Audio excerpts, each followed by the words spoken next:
Micro, small, and medium enterprises were among the most affected by the COVID-19 pandemic. How did some of them weather the crisis?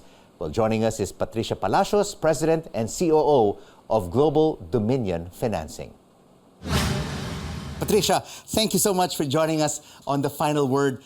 I mean, your group has been providing loans for the MSMEs during those critical years of the COVID-19 pandemic.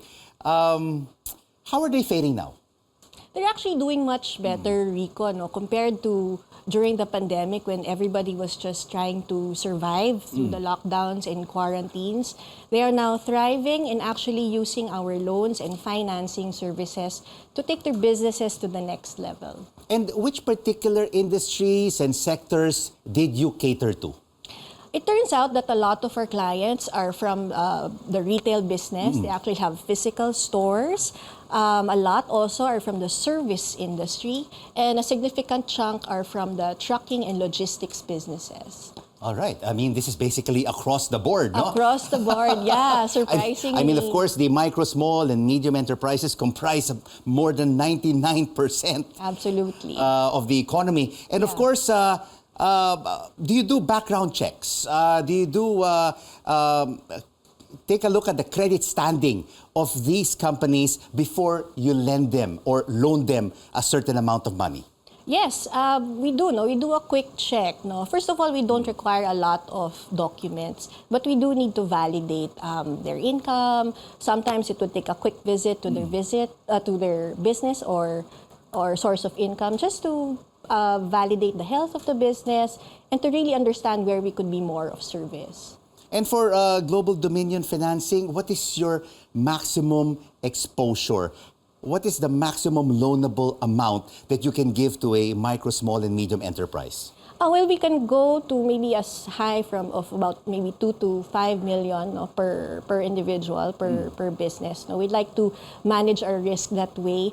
Of course, we will require just the certificate of registration of the vehicle owned by the business owner and the official receipt. And of course, with the success of many of these companies that you've been lending to over the past 2.5 years, I'm sure the repayment rates have been very efficient from these MSMEs. Yes. Actually, we're lucky that we've kept our repayment rates higher or better than industry performance lately. And we'll all be surprised how resilient these MSMEs are. What is usually the industry standard when it comes to repayment rates?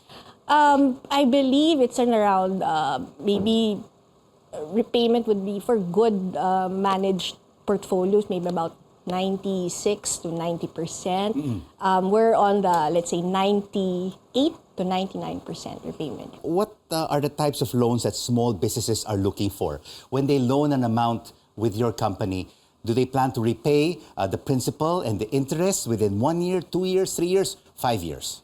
For your first question, currently the most a popular product that we have right now is our car loan refinancing product, or what we call our Sangla ORCR, as it's more popularly known. So, like I said, the business can just present their original certificate of registration and receipt, and we use that as collateral, and the business can continue to use their vehicle for their day-to-day operations, may that be a car or truck. Normally, these businesses would pay both principal and interest within 24 to 36 months. Oh, that's about 2 to 3 years. Yes. And then after that, they can loan again, no? Exactly. Or maybe they could even extend, or they could even refinance their loans. Yes. Especially now. Especially now. Patricia, no? Yes. I mean, during the pandemic, we saw interest rates fall to around 2%. Now it's at 5%. Yes. What is the current status right now of MSMEs when they think of borrowing again? Well, of course, those are very significant considerations. But thankfully, Rico, we've been enjoying a strong growth in our loan book, and as I mentioned, repayment rates are also very good. Apparently, these MSMEs are still aggressive and bullish when it comes to going after the opportunities presented to them. At the same time, they could still continue to borrow to more or less fund that occasional cash shortfall, or even just to seize an opportunity to expand. So essentially, maybe for businesses at that level, things still seem to be still very optimistic. Yeah. But of course, Patricia, with every success, there are also a lot of micro, small, and medium enterprises that also suffer. Yeah. Did you also have this kind of experience wherein companies couldn't pay an amortization for 1 month, 2 months, or 3 months? Yes, of course. No, the reality is that really happens. That's why when our way of managing the risk is really we use the collateral. So when that happens, we have a process of negotiation and really to address how we could best serve our clients. Collateral indeed. Yes. Patricia, is key. Yes, collateral is key. To exactly. releasing Yes. the funding. Yes. Your group advocates financial inclusion. In your view, what more must be done to empower these MSMEs? Well, I think we should do just more for financial literacy, really to educate more on how to best use credit. Second, I think companies like us should continue to be more efficient in our operations so that we could just serve more clients. And lastly, just to expand access to affordable and sustainable credit, just as we intend to do in the next few months. So GDFI, Global Dominion, now on its 19th year, going 20.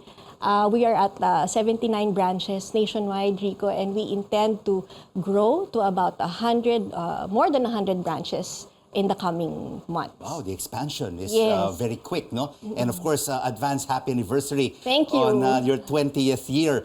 And I'm sure many micro, small, and medium enterprises are watching us right now. They would like to borrow in the hundreds of thousands or maybe between 2 to 5 million pesos for their respective businesses.